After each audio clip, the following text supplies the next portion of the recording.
A ciência atravessa o tempo, a tecnologia também. Junto dela vem a inovação.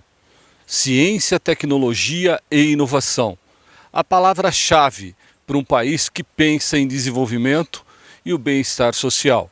Começaremos uma série que contaremos vida e mostraremos o que essas pessoas fizeram pelo mundo da ciência e pelo mundo em geral. E hoje o bate-papo é super interessante. Falaremos dos 40 anos da Embrapa Instrumentação de São Carlos. E ao meu lado está uma pessoa que viu tudo nascer, como tudo começou.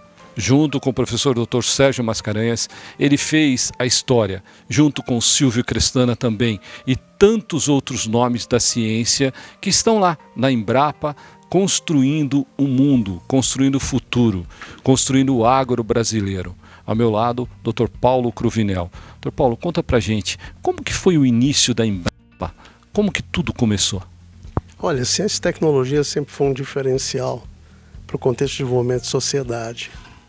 Pelos idos dos anos 80, o professor Silvio Crestana, que foi aluno do Sérgio Mascarenhas, professor Mascarenhas, aqui na Física, no Instituto de Física de São Carlos, naquela época Instituto de Física e Química de São Carlos, começou um grupo na Fundação Educacional de Barretos, num projeto voltado à água, solo, planta e atmosfera na região de Barretos, e numa visão de um centro emergente, procurou pelo professor Sérgio Mascarenhas, que naquela oportunidade, pelos anos de 1980, 83 para 84, coordenava um programa especial do CNPq em centros emergentes, cujo presidente à época era o professor Linaldo Cavalcante, uma grande figura da ciência brasileira, e ali se propôs um apoio a esse centro emergente que teve início no tempo T-1, vamos chamar assim, na cidade de Barretos, na Fundação Educacional de Barretos,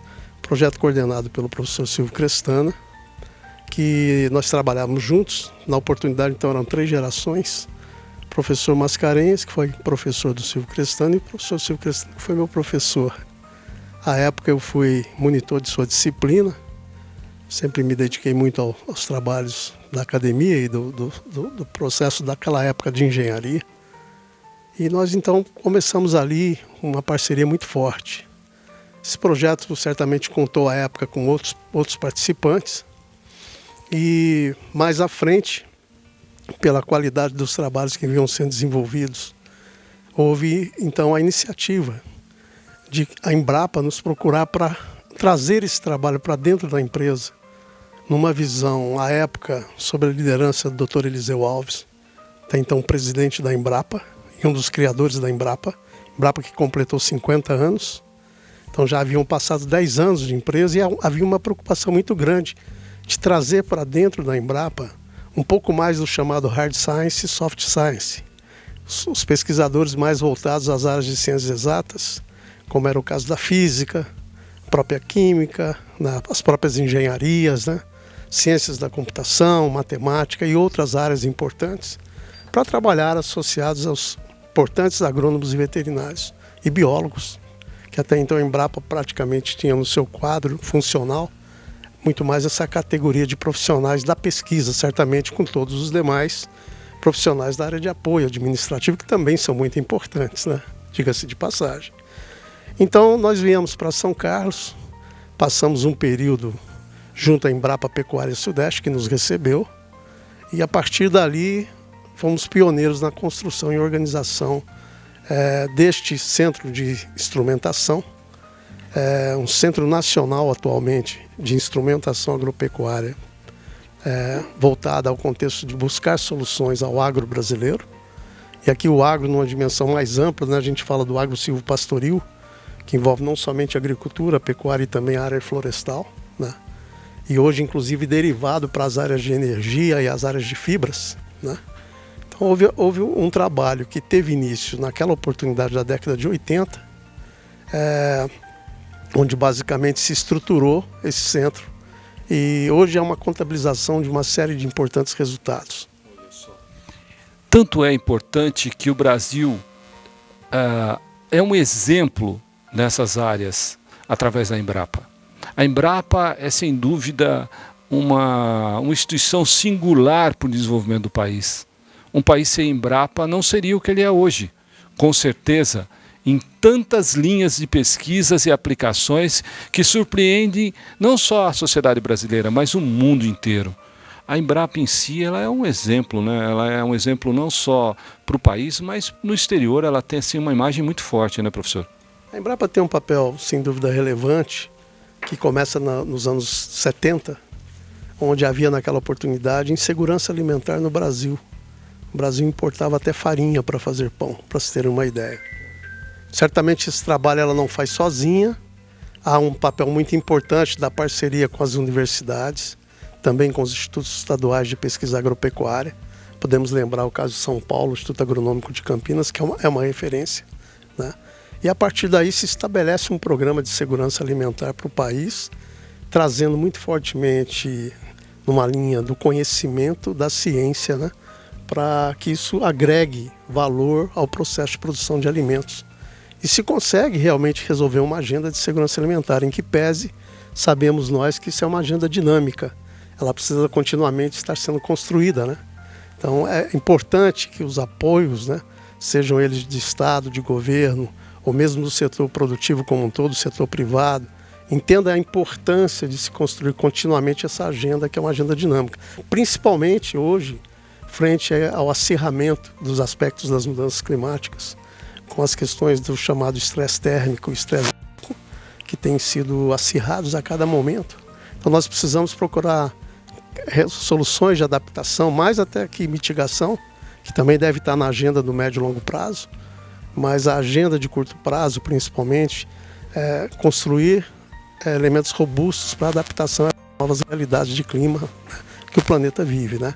Agora, curioso ainda lembrar como é que foi importante lá nos idos ainda de 1980, esse diálogo de Silvio Crestana com Sérgio Mascarenhas, quando ele procura e diz: professor Sérgio, será que nós não deveríamos olhar com mais atenção para a física no agro, para a física na agricultura em particular, dado a se trabalhar ali com tantas questões que a física poderia estar contribuindo e que de fato contribuiu e continuará contribuindo. A partir daí, então, voltando à origem desse nosso diálogo, Kleber, há então essa vontade, né, estabelecida em um ponto muito importante, de uma pessoa mais experiente apoiando jovens, né? Então, naquela época, éramos todos muito jovens, né? Acredito que hoje ainda jovens um pouco mais experientes, né? Mas, de qualquer maneira, quer dizer, você pega uma pessoa do jargão, do quilate de um professor Sérgio Mascarenhas, que tem uma história com relação à ciência, a construção de várias situações e instituições aqui na cidade de São Carlos, no Brasil e no mundo, né? Como o próprio exemplo da sua colaboração com o Centro da Unesco em Trieste, no Centro de Física Teórica em Trieste, que também é uma referência mundial, que olha para jovens, apoia. Então há ali uma conexão muito forte de gerações, né? E essa conexão de gerações, que eu tive o prazer de participar junto a esses pioneiros, né, nessa construção, quer dizer, nos deixa um legado de entendimento que isso tem que continuar, né? Tem que continuar no sentido das pessoas mais experientes apoiarem os mais jovens, né? E dar continuidade a um processo educacional que certamente é o que faz diferença para um país como o Brasil em desenvolvimento, né? A partir daí, numa visão de conhecimento, de ciência, buscar efetivamente implementar processos, ações, instituições que possam de fato levar ao progresso da própria nação. Sem dúvida o agro, eu digo o agro de uma maneira mais geral, né? Tem um papel muito importante, hoje contribuindo com 33% dos empregos no país, né? Quando a gente olha o PIB, que é anunciado pelo IPEA e pelo Instituto de Inteligência Avançada na área econômica aqui da Exalc, né? Se você olha o PIB só do agronegócio, da pecuária, lógico que você vai falar 5 a 6%. Mas quando você olha o PIB na dimensão do agro como um todo, nós estamos falando em 25 a 30%. Então isso é um impacto muito grande. Lógico, nós devemos incentivar um plano importante de estratégia para as indústrias, mas não podemos esquecer de dar continuidade ao apoio estrutural, com ciência, né, com conhecimento, às ações e programas voltados à agricultura, à produção sustentável de alimentos, fibras e energia. É tão importante a Embrapa São Carlos, a Embrapa Instrumentação, como todas. Mas aqui em particular, falando com o Dr. Paulo Cruvinel, a gente entende o tamanho que isso significa. Os laboratórios são muito bem equipados. A equipe, o elenco seleto de pesquisadores em linhas de pesquisas das mais variadas, coloca a Embrapa como uma referência para que nós entendamos que ciência, tecnologia e inovação tem o lugar certo, tem a instituição certa. E a Embrapa, sem dúvida, é um referencial. Professor, conta pra gente, nas linhas de pesquisa são diversas, os pesquisadores também, mas se pudesse elencar alguns, que eu estou aqui, inclusive peguei aqui um briefing, uma relação da equipe de pesquisadores, são muitos, né, professor? A gente poderia dizer assim, algumas das linhas importantes? Hoje é importante nós observarmos inicialmente que os saberes não estão num único lugar e também não estão com uma única pessoa. Então é importante as alianças estratégicas, nós temos uma preocupação muito grande com as parcerias, sejam elas com as universidades, aqui em particular a USP de São Carlos, a Escola de Engenharia, o Instituto de Física, de Química, né? Como também a Universidade Federal de São Carlos, como também outras universidades importantes no Brasil e no exterior, né? Como também o próprio setor privado. Parcerias público-privadas também hoje fazem uma diferença muito grande, né? Principalmente no momento que há uma certa redução do recurso público, né? Então nós precisamos buscar acomodar uma situação nova de um arranjo estratégico que olha o resultado, mas também olhe o braço dos recursos para poder desenvolver os trabalhos. Mas a partir disso, a unidade em particular, a Embrapa Instrumentação, por ser um centro temático da empresa brasileira de pesquisa agropecuária, ela elencou um conjunto de temas que olham de uma maneira estratégica e certamente você tem aí pesquisadores com as suas diferentes parcerias, né, institucionais, né, que auxiliam nessas ações. Aqui, a título de exemplo, você tem uma linha que está voltada à questão da agricultura de precisão, que também tem uma certa interface com a agricultura digital, que é algo muito importante, porque se olha muito a questão da redução e uso eficiente de insumos, né? Uso racional de insumos agrícolas, uma visão de diminuição de impactos e aumento de produtividade, como também você tem uma área voltada a uma questão mais específica que visa saneamento básico rural e melhoria dos processos de qualidade de vida no campo, né? Veja que você tem uma dimensão que foca conhecimento, mas também foca o uso desse conhecimento para a melhoria da qualidade de vida, né? Com tecnologias, com ciência, com conhecimento. Tem também uma linha de nanotecnologia para o agro, numa linha de novos materiais, né? Novos desenvolvimentos, né? Inclusive, os colegas pesquisadores hoje estão voltados muito a uma questão da produção de novas modalidades de fertilizantes, que é um dos gargalos no processo da estratégia do agro no Brasil, na visão de se trabalhar determinadas tecnologias com liberação controlada do fertilizante ao longo da linha do tempo numa área de produção agrícola, né? É bastante interessante. Como também você tem uma área de pós-colheita, há um setor de pós-colheita que é muito importante, há uma grande questão de perda no pós-colheita. Então o Brasil precisa reduzir perdas no processo produtivo para procurar aumentar, inclusive, elementos de acessibilidade aos alimentos. Hoje, segundo o IBGE, nós temos dados da ordem de 20 milhões de pessoas com problemas de fome no Brasil, né? É lógico que nós estamos falando de falta de alimentos, nós estamos falando de falta de acessibilidade, mas há de se considerar elementos que olhem a dimensão tecnológica e elenque, por assim dizer, insumos para os formuladores das políticas públicas, né? Quer dizer, subsídios às políticas públicas para que se possa melhorar a acessibilidade aos alimentos e diminuir esse problema, que é um problema grave, do problema da fome ainda num país como o Brasil, sem dizer no mundo. O Brasil tem segurança alimentar, o mundo há uma questão de segurança crítica que precisa também ser olhada, e o Brasil, como um dos principais players nesse processo de construção do processo agroalimentar, ele pode contribuir nessa agenda internacional também, o que é muito importante.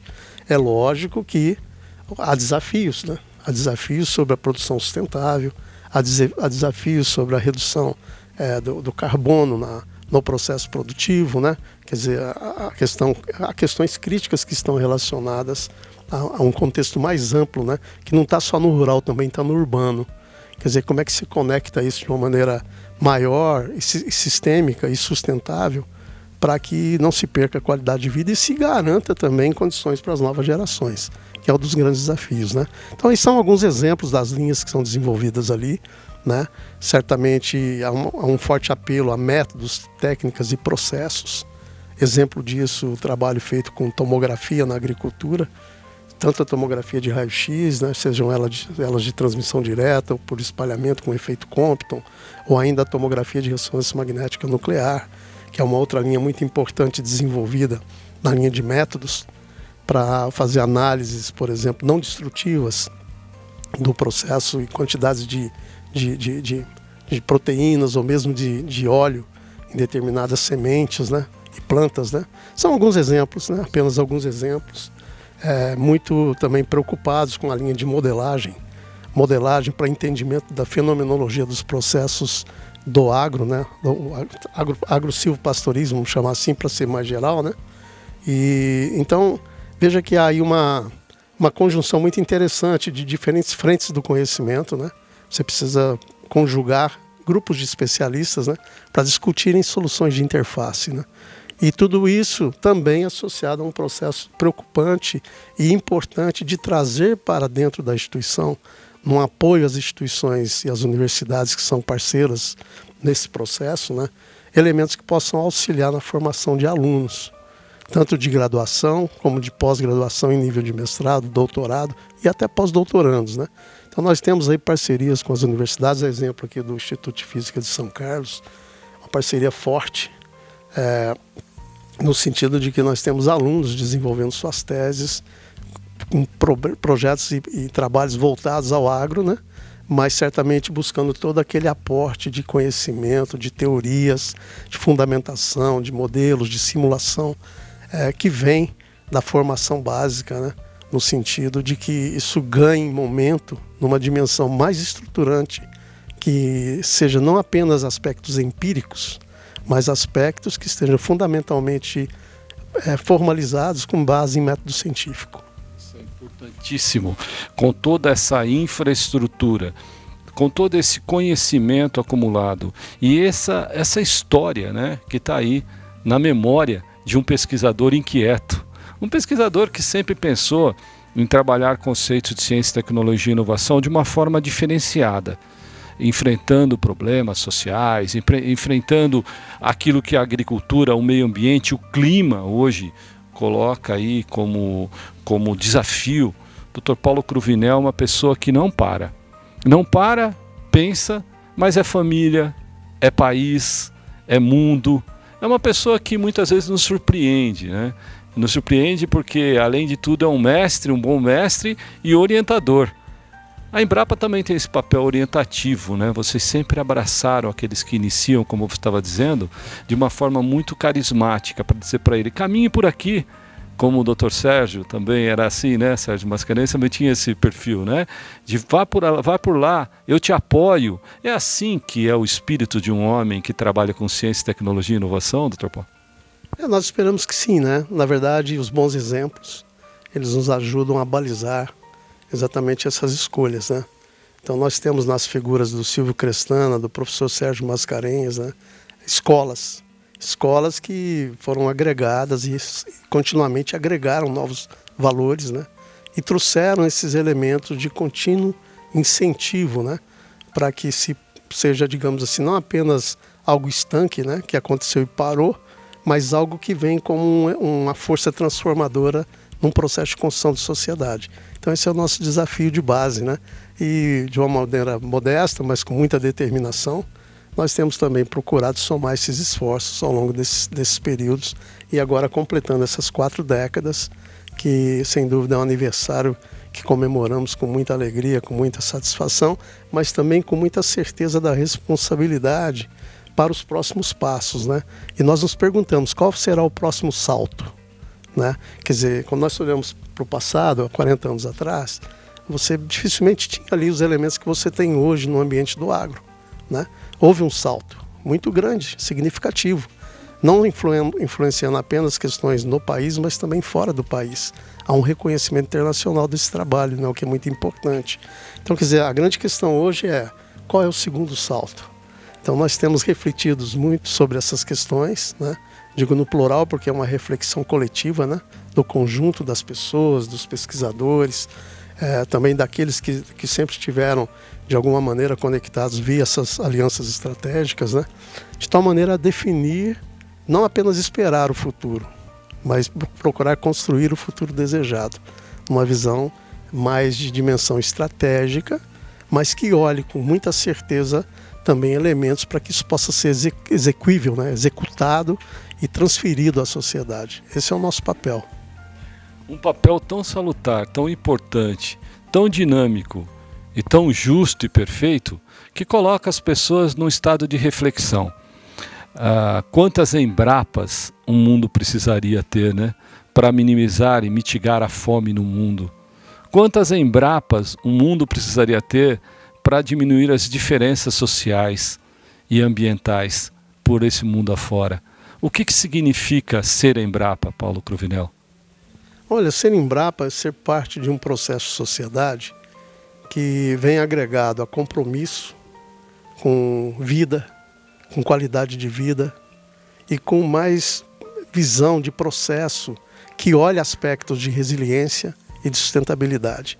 Quer dizer, trazer o conhecimento efetivamente como base para que a gente possa continuamente promover esse processo de desenvolvimento, mas com essa visão maior de uma política pública que não olha apenas a dimensão econômica, que é sim importante, mas também a dimensão social e a dimensão ambiental e a dimensão de capital humano.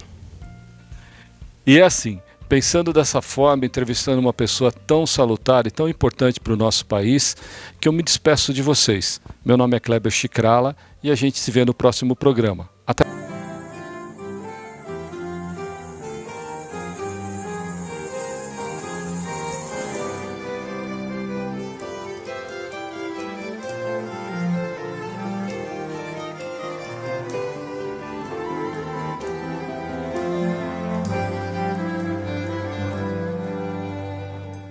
No deserto das incompreensões, o amor de Deus a nos chamar, a nos levantar das lutas humanas e enxugar lágrimas de um mundo afã. Em Damasco, um portal de luz, o inovidável tecelão vai se encantar com a visão celeste, se curvar ante o seu mestre, se ofuscar com a luz amiga e entender a razão da vida, enfim. Palavra em harmonia, canções maestramente entoadas, anjos de esferas sublimadas, ao clarão que ofusca o brilho do sol, compadecido, inspirado amava. Percorre os caminhos, acalma o gemido dos aflitos, de todos irmãos pequeninos, dos sedentos de Deus, de amor, pois tu és o meu vaso escolhido. necessário se faz amar, renovar-se no entendimento. Necessário é trabalhar, ser fiel no pouco e no muito. Necessário é esperar, a esperança é companheira. Necessário é perdoar, o amor mais puro se doa.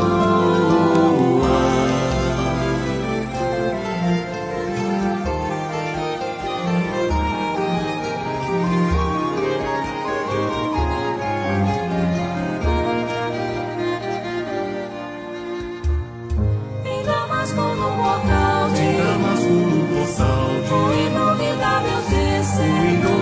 eu sei cantar. Sua visão celeste segurar, ante o seu mestre se ofuscar.